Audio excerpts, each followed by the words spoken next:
I can tell you with confidence, we know how to get you out of your timeshare. Call us today and we'll send you our timeshare exit guide absolutely free with all your options for cancellation. Attorneys, this was meant to be funny, so please don't sue me, especially my friend Kenneth from Black River Falls, Wisconsin. Call now for your free timeshare exit info kit. 800-926-5959. That's 800-926-5959. 800-926-5959.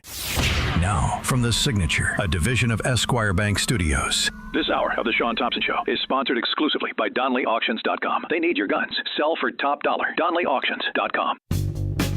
From the streets of Melrose Park to the trading floor of the Merc, he's fought for every dollar he's ever earned. And now, with personal liberty and our system of capitalism under assault in America, he's here to seize back our rights from the government. With a cigar in one hand and a copy of the Declaration of Independence in the other, he's Shaun Thompson. And this is the Shaun Thompson Show. Some folks are born made to wave the flag. Ooh, they're red, white, and blue. You know, it's funny, I was looking into Big Pharma as I want to do when I cannot sleep. It's amazing how long we've been playing hide the fraud with Big Pharma, but I don't think anybody did it better than the dimwit in diapers. Do you, Squirrel? We now have a new Pfizer pill that greatly reduces the risk of hospitalization and death. Due to complex chemistry of the pills to make the pill, it takes months literally to make a pill. But production is in full swing. Today, I'm directing my team to work with Pfizer to double our order from 10 million to 20 million treatment courses to be delivered in the months ahead. That equals 6.1 billion. Where's the pill? How about the money? Morons. My next guest knows this all too well. You know why? He cares about the country succeeding. He is the president of American Commitment and the Commitment to Unleash Prosperity. Phil Kerpen, how are you, handsome? Great, Shaun. It is amazing. We had all those headlines under Biden said, oh, he's going to take on the drug companies. He's going to save us all this money. He's going to do negotiations, all this stuff. And drug prices were way up under Biden. And then you look at the chart. You know, we just had this headline this week, incredible headline. I don't know if you saw it. It said record decrease in drug prices in July. They were down 3.1% year on year. Now, I know nobody's going to jump for joy and say things are more expensive because drug prices went down 3.1%, but they never go down. They always go up.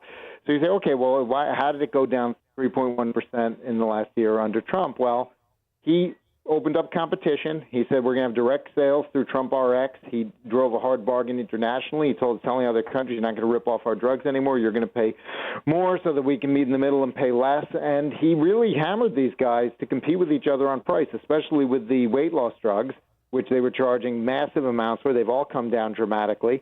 And so, a little bit of pressure, a little bit of competition, and we're finally seeing the prices come down. So I was wondering, so I looked at the chart, like, well, what was happening before this on drug prices? And it's a pretty amazing chart because they were actually going down in the first Trump term also. So yes. We had sort of, not hugely, but they were going down a little bit in the first term. Then we have a huge increase under Biden like we had in everything because inflation went crazy. And then under Trump, they're going down again. So it's pretty interesting because it's the opposite of what they kept telling us with, Biden supposedly taking on the drug companies and all of that. I'm also curious to know the price increases. I'm wondering if it did the same thing as insurance increases or hospital increases or doctor increases, doctor bill increases after Obamacare. To me, Phil, the future will judge what has happened in the last 18 years as American dark ages. All of these so-called promises of utopia. And yet, it's just one fraud policy after another fraud policy. When you did the chart, did you go back to 2008 or 2009 or 2010? Didn't he pass it in 11 or 10 when he passed Obamacare? Everything seems to be parabolic in anything to do with the cost of health care since Obamacare. Hasn't it? Well, I went all the way back to 1970 on the chart. And, it was still rising. The biggest rises were in the 70s because, Carter and all that. The biggest rises for most things were. But, prices were definitely rising under Obama, although they were worse under Biden. But, prices for everything were worse under Biden. But, no, every single, every single promise that was made with respect to Obamacare was false, every single one. we saw the opposites happen. And, the interesting thing is drug prices have got a lot of attention, and, there's sort of been a political football. But much worse than drug prices has been insurance prices and hospital prices, and those are much harder to get at. And the president's trying various things, but haven't seen as much progress on those yet, unfortunately. You know what else is unique to me that I find refreshing, even if you don't agree with the movement, at least for the first time in my adult life, that I can remember at any point in my life, the government is making a push for the American people to get off of a tremendous amount of medication. It's really a staggering reality as to how many people are on medication. And, I mean, we have this girl who murdered her children, and they're blaming pharmaceuticals one way or the next. It's amazing to see how many mothers are on these medications, how many people. In fact, we're one of only 2 countries that actually advertises medicine. And I don't know if there's been a massive uptick in the quality of life under the achievements of what is called our pharmaceutical industry. In fact, the last time I looked, granted you have COVID and all the nonsense that was, but it appears to be life expectancy is almost at lowest it's been recorded. How can it be that all of these drugs, all of these costs, all of this advancement, and it doesn't appear that humanity in America is living longer, let alone the rest of the world? Well, we have had some significant increases in life expectancy, although I think that the pace of improvement has slowed a little bit. You look at kind of life expectancy around 1900, it was about 40 years or so. By the end of by 2000, it was around 75. So we had this massive increase, almost a doubling in that century. The 20th century was remarkable. Yeah, but they in that included regard. the wars, though. They included all the wars and the chaos. Well, I mean, you could look at these things any number of ways. And one of the reasons life expectancy was much, much lower then was, you had much higher infant mortality, you had much higher child mortality. So it wasn't so much like if you made it to adulthood, you had a pretty good chance, to live a decent, into your 60s and 70s. But a lot of people didn't. And so, of course, it brings down the average and everything like that. So we had these huge advances. Now, they have the pace of innovation in some ways has increased, but it hasn't necessarily shown up in huge increases in life expectancy just because a lot of the things people die of are non-medical. People die of crime, they die of accidents, they die of car accidents. There are a lot of things, a lot of times you see these international comparisons where the U.S. is lower in life expectancy, but it's not necessarily healthcare related. There are other factors that go into that. So you got to be a little bit careful with that. But I actually think we're on the edge potentially of some major breakthroughs, and we're going to start seeing big increases again, and we're going to see people routinely hitting age 100 instead of it being notable when it happens. And the challenge is how do we have all these breakthroughs, but do it in a way that people can afford, where it doesn't just healthcare doesn't just become this sector that vacuums up all of the resources in the economy, which is what has happened to a certain extent. And I think we've got to, and I think President Trump understands this, we have to have a functioning market with competition and choice. And the worst thing that's happened under Obamacare is everything's been consolidated.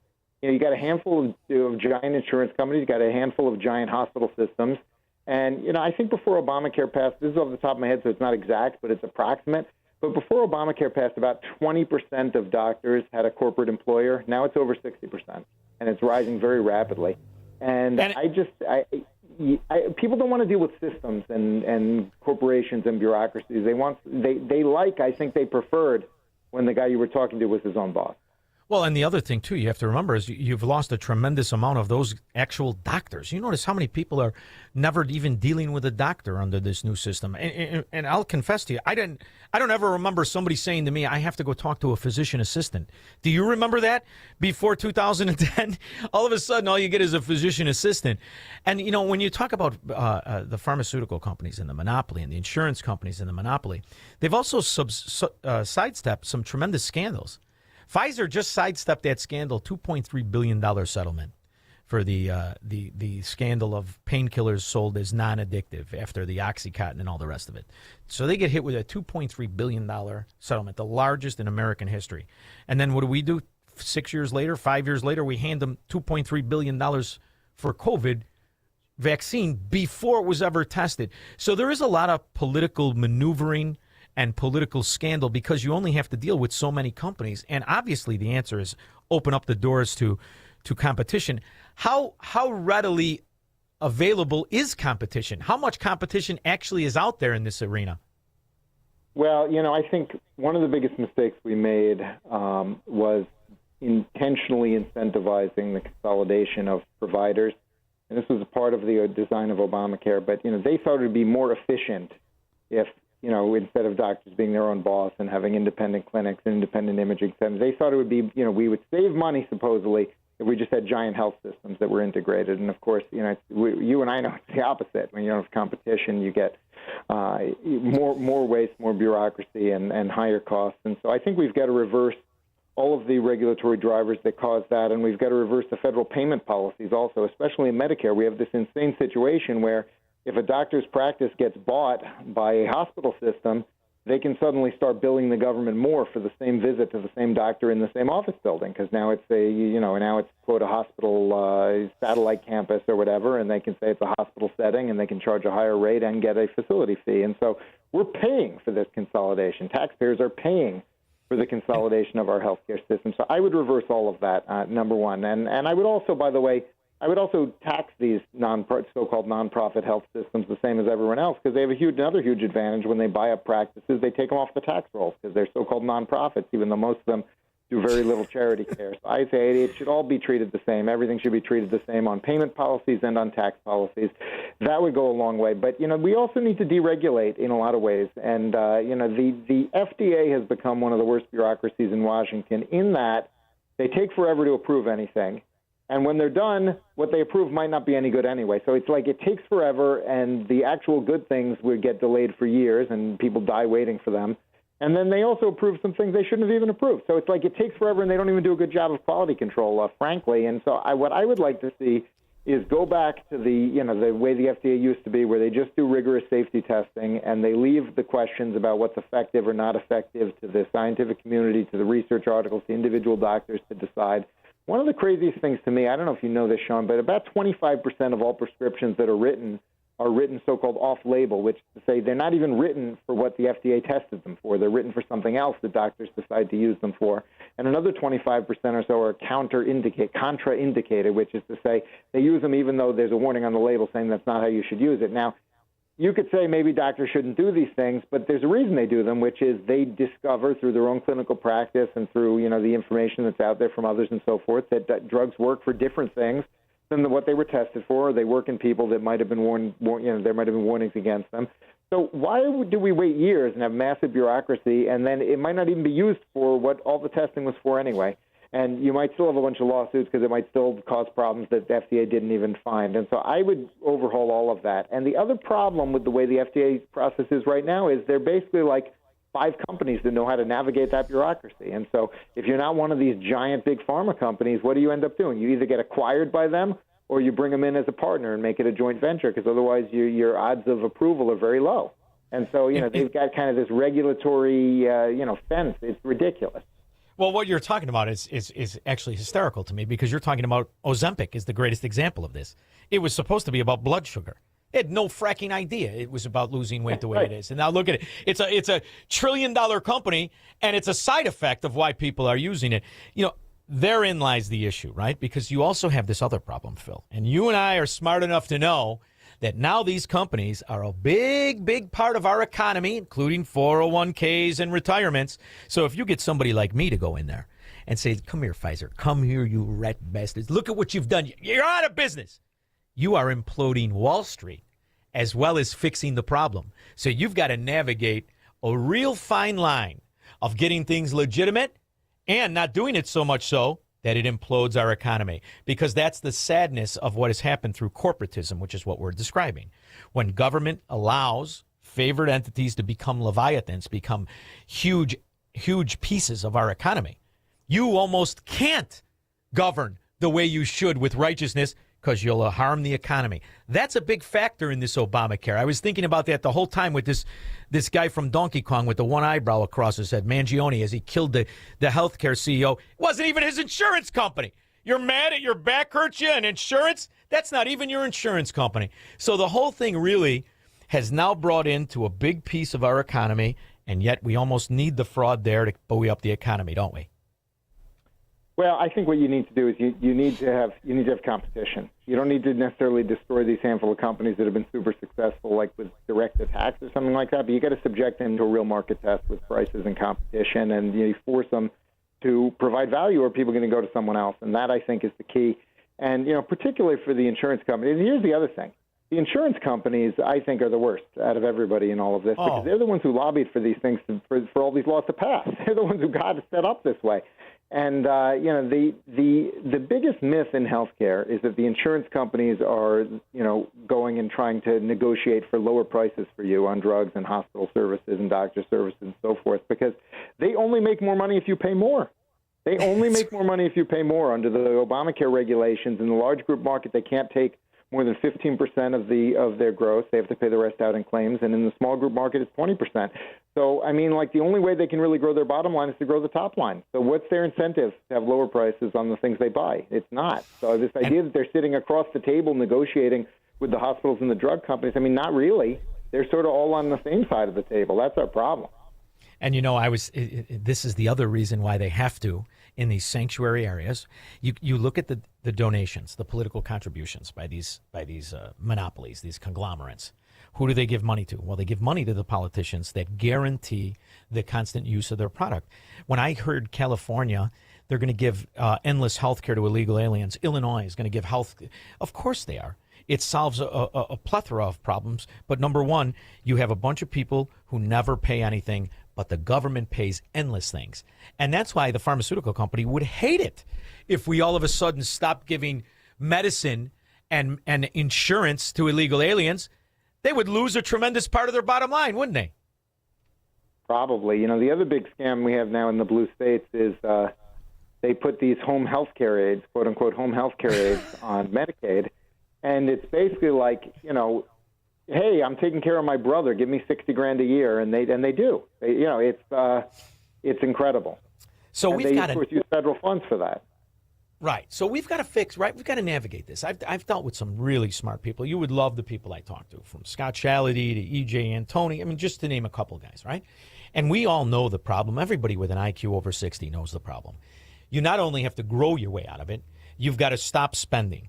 But you've got a system here that is motivated to continue the fraud, continue the spending, because I believe you may be at that Soviet tipping point where you have more people on the fraud than want to tear it down.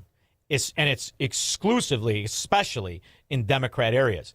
But do you think there's enough legitimacy to be brought to the system to tear it down? Or have they corrupted enough people? Because after all, if you've never earned $1, you got here last Thursday, and all of a sudden you walk through some system, you check a couple of boxes, and you're making $60,000 a year for taking care of your mother that you would do anyway, or your wife, it's a great scam if you're in on it, isn't it?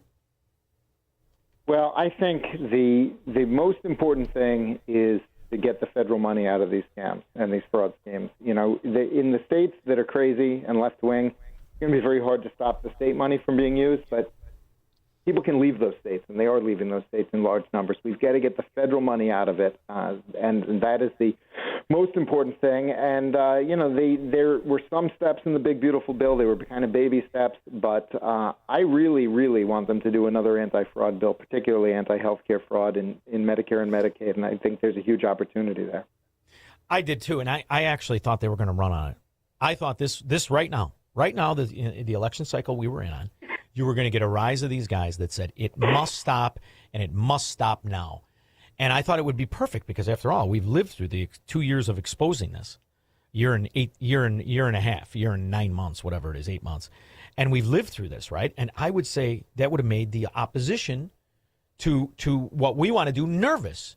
After all, not a one congressman, not a one senator went to any of the hearings on the fraud in Minnesota and Maine and California, wherever. Not one. Are you shocked that the Republicans, as a party in general, are not running on the idea of, if you're not entitled to it, we're going to make certain you don't get it? I don't hear it. I really don't. Now, I live in a place where they always did that, so they're not going to run on it. They're already elected. But I don't have to worry about that where I am. But in these other areas, there was an opportunity I feel is tremendously missed. If you see these idiots that are running for office in Illinois, it's almost laughable. They're afraid to say anything. Are you shocked at the lack of courage among people who know exactly what we have to do? I don't know if I'm shocked because, I've got enough smart. cynicism being around for a while. The now. curse of being smart, Phil. Yeah. I would say disappointed, that's for sure. I mean, look, we had a golden opportunity, right? Because towards the end of last year, we had the longest shutdown in U.S. history. The Democrats shut down the government, and what was it about? What did they say it was about? They said we can't let COVID-era Obamacare subsidies phase out. We can't go from paying 95% of the premiums, taxpayers paying 95% of the premiums, down to 80 or so. And, they said it's going to be the end of the world if that happens. Everyone's going to do that, all this stuff, okay? For once, Republicans held firm. They did not extend it. They actually let something expire. And nothing that the Democrats predicted would happen happened, and they just stopped talking about it. They just changed the subject. They're like, oh, okay. And then they did another shutdown about ICE and, whatever else they were doing. And Republicans who had introduced some really good bills late last year to kind of say, no, this is what we're for in health care, they didn't pass them. They said, oh, the Democrats aren't talking about health care anymore. Great. Now we can stop talking about it. We don't need to worry about it. We can change issues too. And it's just it's very frustrating. And I think I know why, which is they don't think they can get 50 votes for any of the actual good ideas in the Senate. I didn't say 60. I said 50. They don't even think they can get 50. You know what's funny, too? Look at how they hamstrung themselves. This whole thing with the filibuster drives me nuts. Because I remember, saying, even if they killed it, I don't think they have the vote. Right. Because otherwise they would have put a health care title in one of these reconciliation bills they've been doing, and they did not. So to me, that says they're going to lose, Murkowski and Collins and Tillis and whatever, and they did a count, and they said, we can't do it. And it's so aggravating because everybody knows what has to happen, and there's so much good things happening from on. I go to your site often, and I love the site, and you see Dr. Oz, $4.5 billion here, $5.6 billion here. He exposes the fraud. He does this. You have to capitalize on it. You have to have the courage to capitalize on it. And when you look at what's happening, the obstructionists, it's bad. It's one thing to have an opponent. It's another thing to have a saboteur. And I have to tell you, I don't know if Mitch McConnell is going to appear first or the Ayatollah and John Thune and the trick of keeping him in session. It's a fracking joke at this point. But it's not stopping because you still have a tremendous amount of success going on in the country. And it's almost like half of the country doesn't realize it because they're sequestered. My listeners are sequestered in Illinois, where they just raise tolls another 45 cents a car. They'll be paying over $2 to drive down a road they paid for 85 times. So we got to figure out how to focus on where it's successful, how it's successful, where it's winning, and make the other country or the other parts of the country jealous, don't we? That is the most important thing. On any of these policy issues, the most important thing we can do is make it decided at the state level instead of the federal, because everything that's decided at the state level, we've got successes to point to. And people can move but with their feet, as you've done. Yeah. Phil Kerpen, I love what you do. The AmericanCommitment.org is the name of the site. You're relentless in this pursuit, and you have a lot of people that are in positions of power that turn to this site and take your opinion. So tell them I'm very disappointed, will you? And I got $50, says the Ayatollah shows up before Mitch McConnell. All right? Can you let the people know? I'll let them know. Thank you very much for always making time. I appreciate you, Phil. Thank you. You got it. Have a good one, Shaun. You too. We'll be back with your calls and comments. This is the Shaun Thompson Show, where Democrats are always wrong, Republicans are seldom right, and politicians are never, ever to be trusted. On AM 560, The Answer. It's peaceful here. Quiet. But it wasn't always.